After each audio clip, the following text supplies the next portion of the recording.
We know that you are the experts on your students and how best to support them. Nevertheless, this programme might be a little different to the way that you generally teach. In this video, we want to share with you a couple of points that research has shown lead to the greatest impact on body confidence, and also some insights that other teachers might have told us are useful when using these lesson plans. These lessons have the greatest impact when they are student-led, when they do the majority of the talking and have maximum opportunity to generate responses themselves. This helps students to invest in and engage with the concepts.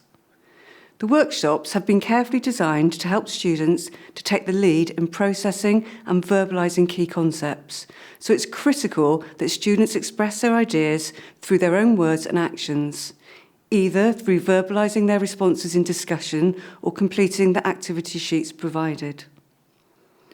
Although it might be tempting to direct the students towards the desired responses, research shows that these discussions are much more effective if the students get there themselves, with you acting as facilitator.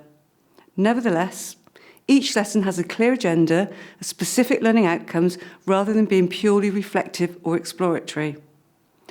This is because, in this programme, the key element for improving body confidence is that each student verbally challenges the appearance ideals and the pressures to conform to them, and that they voice this as much as possible. By doing this, it reduces the importance and focus on achieving narrow appearance ideals for themselves, leading to greater body acceptance and confidence. I find it very important to familiarise myself with the key outcomes and desired responses before the lessons, so I was clear about what I wanted the students to voice and learn. The workshops have been designed to use guided questioning and prompts in order to specifically help students to challenge appearance ideals and pressures and to elicit their verbal, written and behaviour challenges in a way that's most effective for improving their body image. Research shows that this is one of the most effective approaches for improving body confidence. Although participation by all class members is encouraged, in order to do this, we aren't suggesting that any student should be pressured into speaking in front of a class during discussions or activities.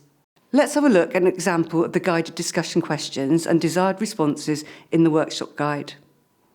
In the second part of the single session workshop, students watch a short video demonstrating physical and digital manipulation in the process of creating an advertisement.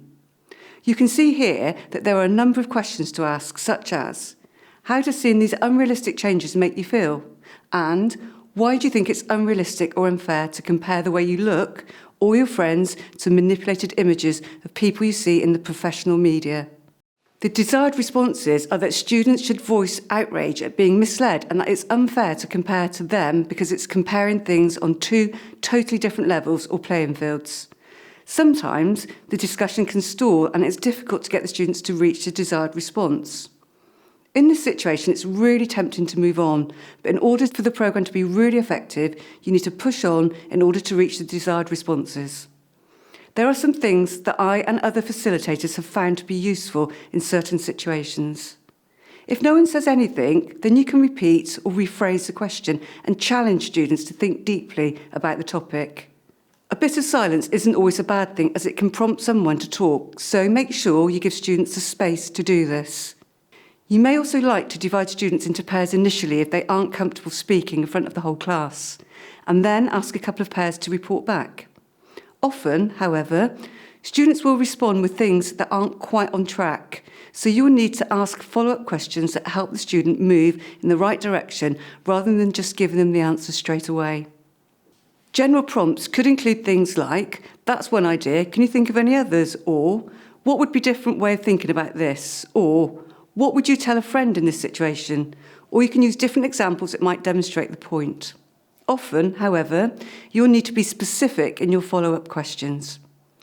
Using our previous example, after watching the video, a student might indicate they thought the video was good, or they like it because it was interesting, or it showed how things work behind the scenes, or even gave them tips on what they could do.